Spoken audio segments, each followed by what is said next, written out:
Bonsoir à tous, dernier jour de la semaine. On va commencer par quelque chose qui est assez inédit. On va parler du deuil, on va en parler avec une coach, on va en parler dans Gadiam Réunionnais.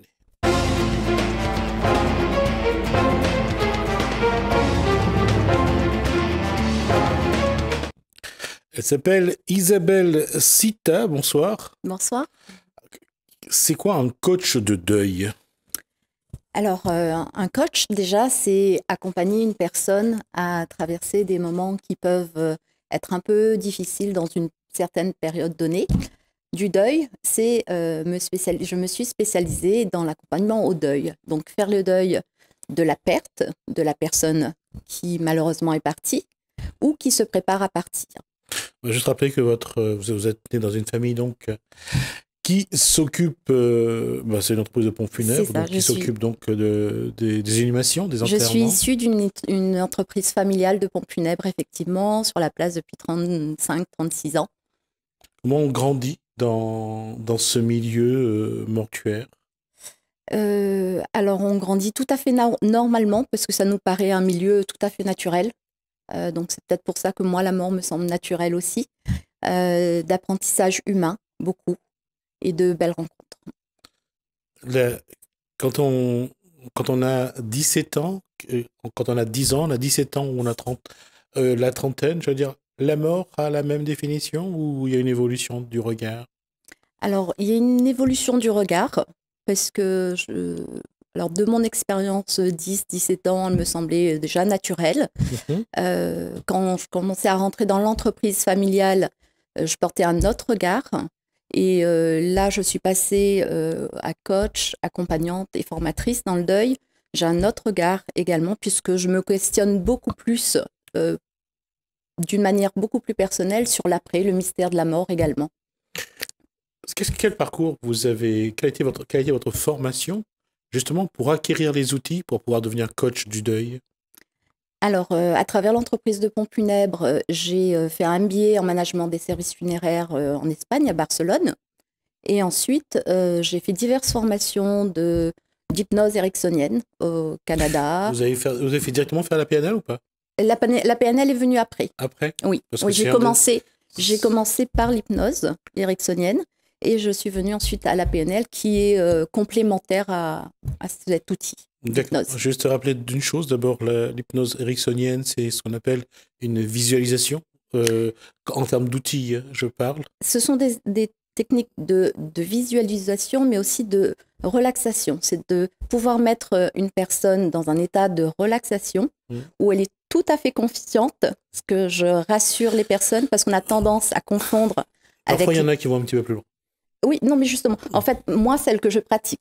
Mais après, il y a d'autres hypnoses. Il y a des personnes qui ont la facilité de se mettre dans ces postures-là. Alors, c'est tout un apprentissage. Ouais. Ça s'appelle de l'auto-hypnose. On peut apprendre, justement, quelles que soient les situations de la vie, à faire de l'auto-hypnose. D'accord. On va juste préciser que la PNL, la programmation neuro-linguistique, c'est surtout l'accompagnement. C'est un outil de communication et d'accompagnement pour pouvoir se mettre dans des états justement à lâcher prise sur certaines épreuves ou certaines choses. Dire, prendre de la hauteur, du recul, de la distanciation pour pouvoir voir un peu ce qu'on ressent. J'allais dire pas les problèmes, mais au moins les émotions. Aujourd'hui, quand vous avez, ça fait combien de temps vous avez commencé ce travail? Alors, ce travail où je savais que j'avais envie de être entièrement en cabinet de coaching et d'accompagnement et de formatrice également, je me suis installée pleinement dans cette posture cette année. Mais ça fait déjà 5 ans, voire 10 ans que j'ai commencé à vouloir vraiment accompagner les gens. Et j'avais commencé 15 ans avant, à la perte de mon père, où c'était vraiment une épreuve pour moi également. Comment vous avez géré ça, vous, personnellement, sans vouloir, bien sûr, ouvrir les blessures? D'un point de vue purement d'accompagnement, comment vous avez su gérer votre...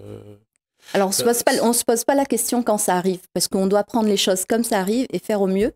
Mon père a été très malade, donc je l'ai accompagné à l'hôpital pendant 6 mois, entre tout ce qui pouvait se passer, lui, sa personne, mais aussi tous les soignants qu'il y avait autour, et voir comment ça se passait avec tous les malades à l'hôpital également. Et la famille? Et la famille. On est très unis, très solidaires avec mon frère et ma sœur. Donc, on a été très solidaires dans cet accompagnement à la mort également. D'accord. Alors, sur cette démarche d'accompagnement, à quel moment vous avez fait le choix de dire, puisque dans ces moments-là, on est seul, on est face à soi-même, comment faire pour acquérir les outils pour accompagner les personnes qui sont dans cette souffrance? Alors, ça continuait, donc je termine juste à la mort de mon père, mais Ouais. ça continuait aussi quand je recevais les familles dans mon entreprise, où je restais beaucoup à communiquer avec elles. Et c'est là où je me dis, il faut absolument trouver des outils pour que ce ne soit pas que de l'écoute. L'écoute est importante, mais il y a des outils. Donc, en allant rechercher à droite, à gauche, en expérimentant moi-même des séances. Donc, ce qui vous a surpris, c'est cette sensation que ces personnes sont vraiment seules face à à cette épreuve, à une douleur, à une souffrance, à une perte. Vous avez dit que il faut qu'il y ait du monde pour les accompagner? Alors oui, il y a deux types d'accompagnement. Il y a des familles qui sont très solidaires et qui peuvent parler très facilement de la mort et que ce ne soit pas un sujet tabou. Il y a d'autres familles où c'est un sujet tabou, donc on n'en parle pas, chacun garde sa douleur, ou pour ne pas faire du mal à son parent qui est à côté, qui souffre autant. Et donc, les gens se retrouvent seuls, des fois. Et quel a été votre premier accompagnement? Comment ça s'est passé? Alors j'ai pour mémoire une famille que j'ai accompagnée, un couple qui avait perdu leur petite fille de 8 mois et qui avait également des frères et des sœurs. La petite fille était décédée à 8 mois, donc je l'ai accompagnée sur quelques mois. Et j'ai eu le bonheur ensuite d'apprendre qu'ils ont pu se reconstruire et avoir un autre enfant l'année d'après, quoi.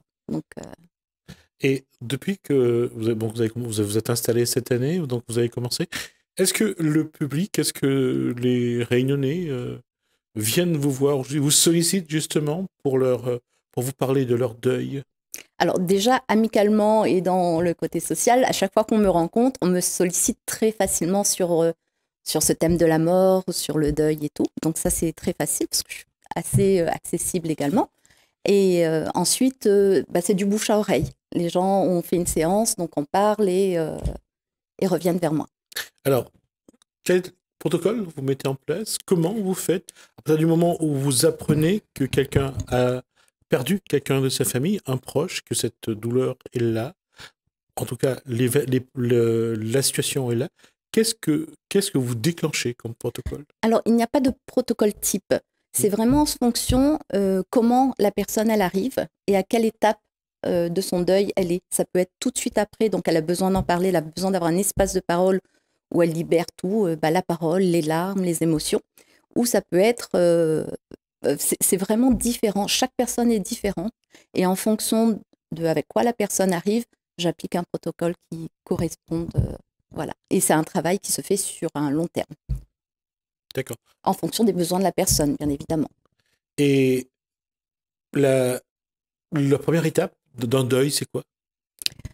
Alors, la première étape d'un deuil, vous savez que Elisabeth Kübler-Ross, c'est une grande psychiatre suisse qui a travaillé aux États-Unis, qui, elle, a établi une courbe du deuil.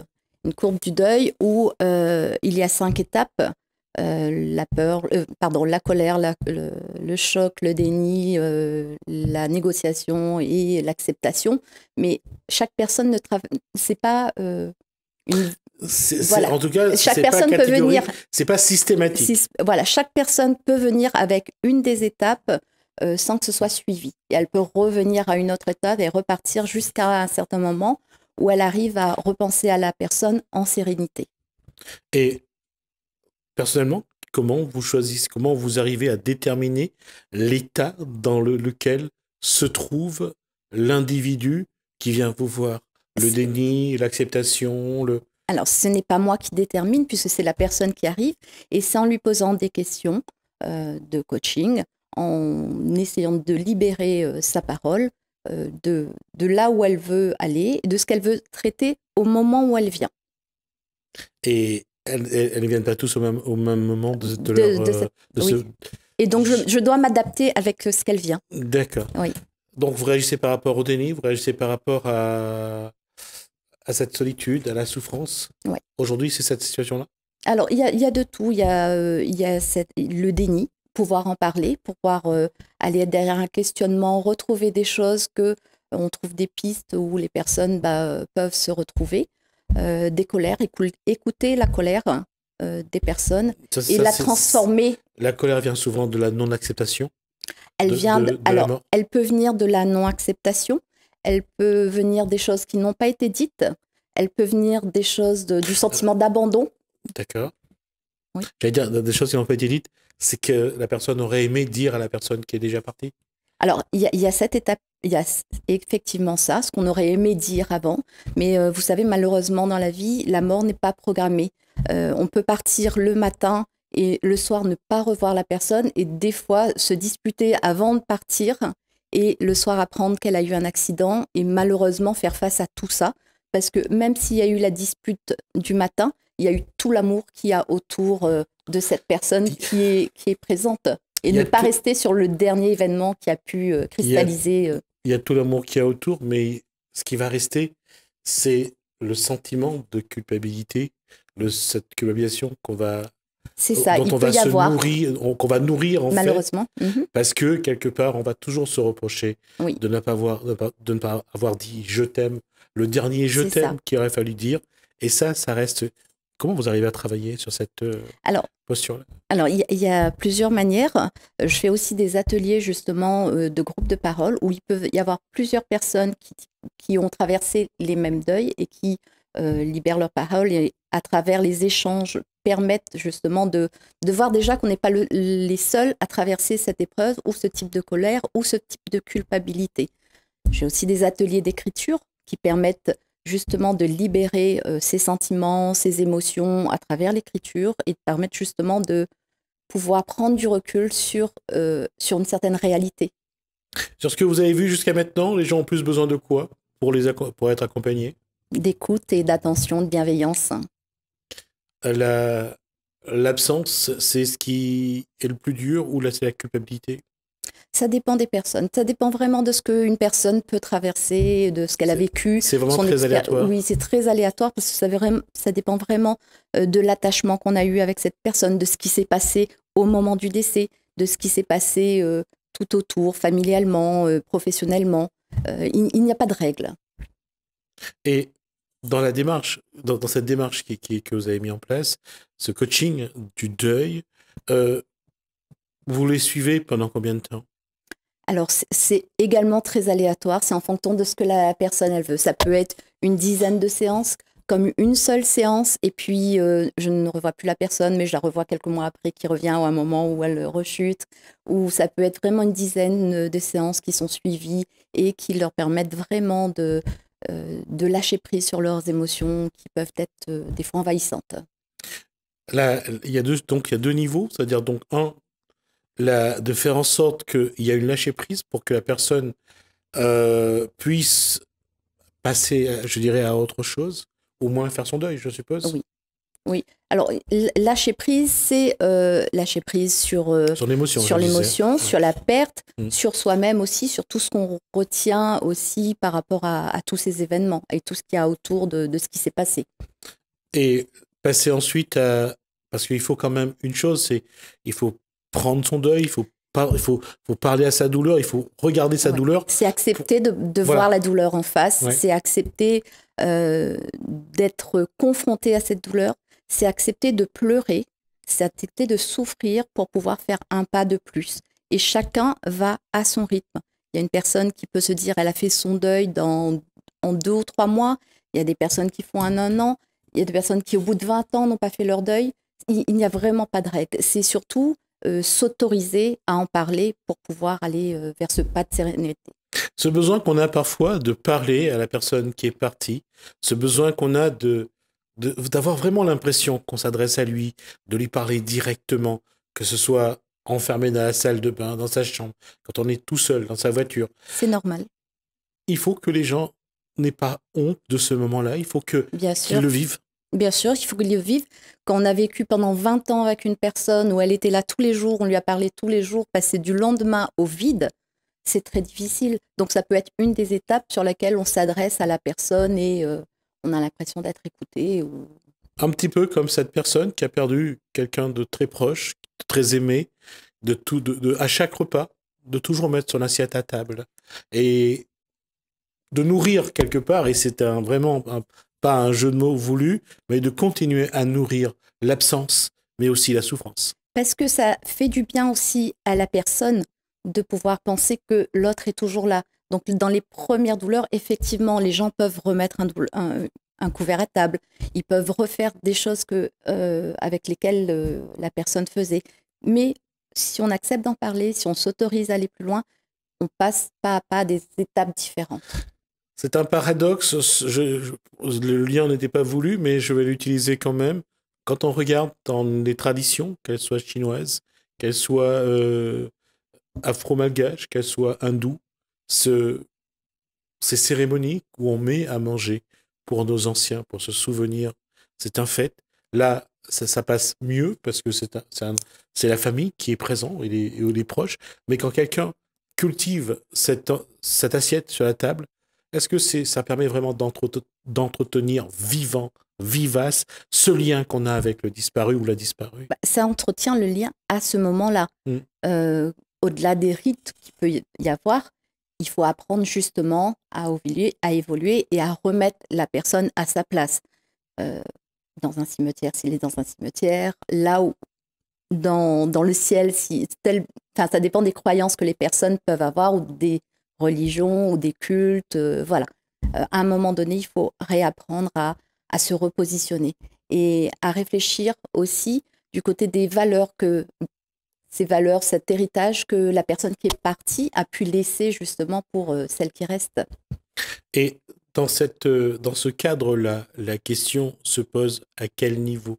À quel niveau faut-il se dire que la question, parce que la ligne et la frontière est tellement simple entre nos façons d'être, ce qui peut être considéré un peu comme la folie, un peu comme une forme d'obsession, une forme de paranoïa. Je veux dire, quand on voit quelqu'un qui s'accroche à son disparu ou à sa disparue, comment l'aider justement sans... Alors, il faut qu'elle arrive à en parler, que les personnes qui sont autour déjà arrivent à lui parler de cette personne. C'est-à-dire qu'il ne faut pas l'oublier, il ne faut pas la mettre de côté justement. Il faut accepter d'en parler ensemble. Et au fur et à mesure, les choses se délient.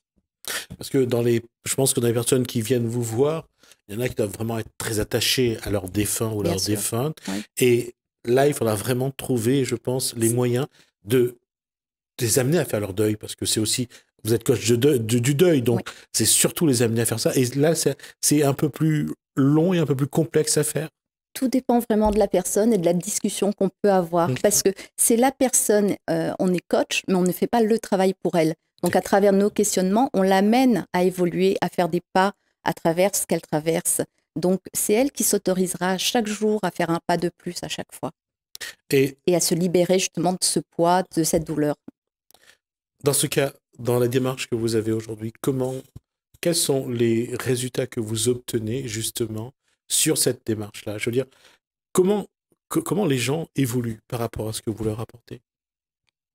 Alors, les gens sont très contents lorsque elles peuvent déjà avoir un espace où elles peuvent en parler, un espace où elles peuvent pleurer en toute liberté, sans avoir des enfants autour, parce que des fois on se retient de pleurer parce qu'on a ses enfants, sa famille et tout. Déjà d'avoir un espace où on peut vraiment libérer sa parole, ses émotions, ça fait déjà un grand bol d'oxygène. Et les choses se font au fur et à mesure qu'on délie la langue et qu'on avance sur son travail. Et aujourd'hui, ces personnes qui viennent vous voir, comment, au bout d'un moment, ils se retrouvent, comment ils évoluent dans cette progression vers l'acceptation, vers, je dirais, un apaisement? Alors, chacun évolue, chacun à son rythme, en fonction de ce qu'elle s'autorise à faire comme pas. Donc, ça peut aller très vite, comme je vous le disais, ou ça peut prendre un peu plus de temps. Mais ce qu'il est important, c'est que chacun aille à son rythme et fasse ce qu'il a à faire pour passer à un autre chapitre du livre. D'accord. Je vais changer un peu de ce sujet. Je vais parler d'un sujet que vous connaissez, qui est la mort. De manière générale, comment faut-il regarder ce moment de la vie? Je ne vais pas dire que c'est bien ou pas bien, je vais essayer de rester objectif lorsque je parle de la mort, mais quand on regarde la mort, comment déjà faut-il regarder la mort?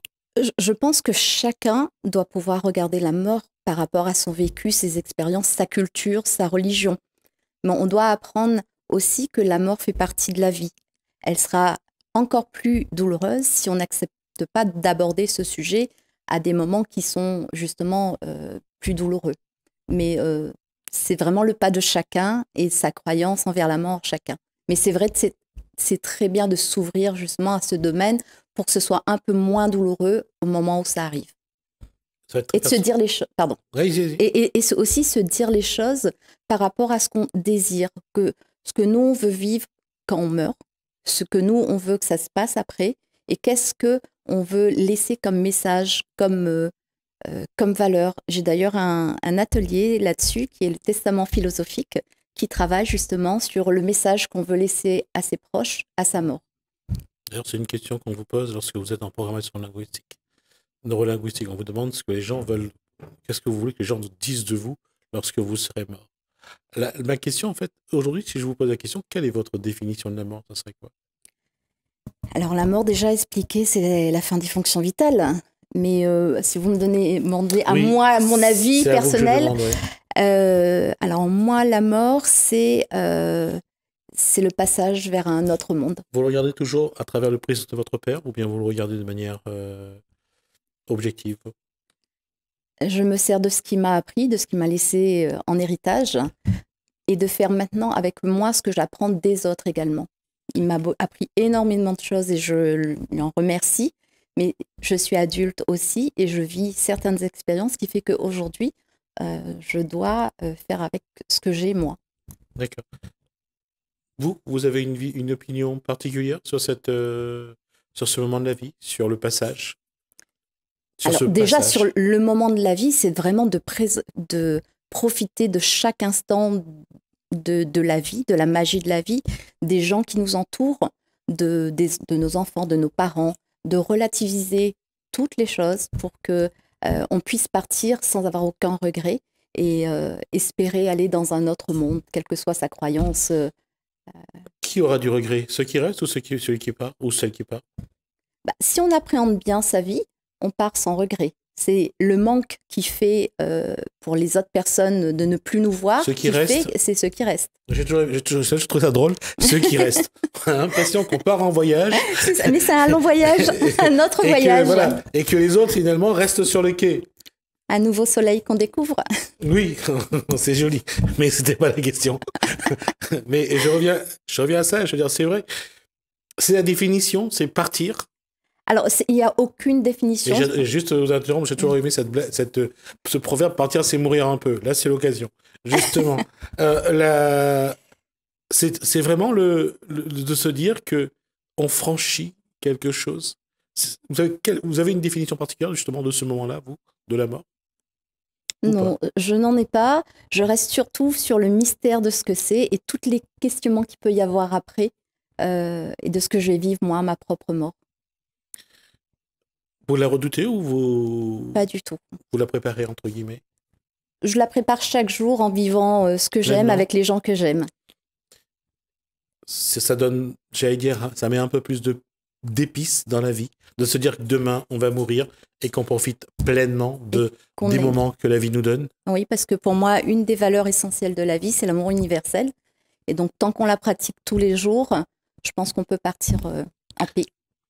L'amour universel, de la définition, c'est vraiment d'abord s'aimer soi-même, d'aimer les gens qui sont autour de toi. Et on dit souvent, dites toujours aux gens qui sont autour de vous que vous les aimez, parce que lorsqu'ils partent, vous ne pourrez plus le dire. Exactement. Oui, c'est s'aimer soi-même, apprendre à aimer les gens avec la particularité de chacun, parce qu'on n'est pas parfait. Et donc s'accepter, être tolérant, ne pas être dans le jugement. Alors finalement, on en revient à cette démarche-là, c'est de la bienveillance, de la compassion, de la bienveillance. De la bienveillance, déjà. De la bienveillance. Ça fait partie des valeurs que je développe moi dans mon entreprise. C'est l'écoute bienveillante, le respect des autres, la confidentialité, bien évidemment, le non-jugement. Et aujourd'hui, dans la démarche, dans ce nouveau coaching que vous apportez, le coaching du deuil, vous pensez que les personnes vont, puisqu'il y a une évolution de la société, les personnes iront vers cette démarche-là de dire, voilà, il faut aussi, puisque quelque part, il faut anticiper aussi, anticiper la mort, anticiper le deuil. C'est une démarche qu'il faudra, avec le temps, mettre en place parce que c'est bien de ne pas que le deuil ne dure pas non plus trop longtemps, que la souffrance, qu'on ne se nourrit pas de la souffrance pour pouvoir se culpabiliser, pour pouvoir regretter, pour passer son temps finalement à pleurer sur la mort. Bien sûr. Cette démarche, j'invite vraiment chacun de nous de la faire, ne serait-ce que dans sa vie, dans ce qu'on vit, dans ses expériences, de tout ce qu'on traverse, et également vers la mort, vers ce sujet de la mort qui ne doit pas être tabou. Voilà, il va nous rester une minute. Je vais vous poser la question. Je vais dire, aujourd'hui, qu'est-ce que vous souhaitez vraiment apporter aux personnes qui sont dans cette période de leur vie de deuil? Alors, je souhaite leur apporter vraiment une écoute bienveillante où ils s'autorisent à vivre leur deuil, à traverser ces épreuves sans avoir peur, en ayant vraiment comme une main qui les soutient, qui leur permet de marcher sans aucun soutien par la suite. Et ça, c'est possible aujourd'hui? C'est tout à fait possible. D'accord. Aujourd'hui, vous marchez sans que personne vous tienne la main. J'ai cette chance. Mais j'ai toujours besoin de toutes les personnes qui sont autour de moi. Ma famille, mes relations professionnelles, mes amis. Ne pas rejeter en tout cas, rester dans la bienveillance, et j'allais dire partager ce qu'on a de plus beau en fait, c'est cet amour dont on parlait tout à l'heure. Oui, c'est un cadeau de la vie, c'est aussi la magie de la vie. Si on arrive à voir les choses de cette manière, on verra les choses qui sont plus difficiles différemment. D'accord. En tout cas, merci. Merci Isabelle. à vous. Sita, donc coach de deuil. En tout cas, on aura eu le plaisir de découvrir aujourd'hui cette nouvelle facette du coaching. Et j'espère qu'on aura l'occasion de vous revoir pour avec plaisir. Aborder de nouveau d'autres facettes et voir un petit peu comment évolue également cette profession. Merci de m'avoir reçu en tout cas. Merci à vous.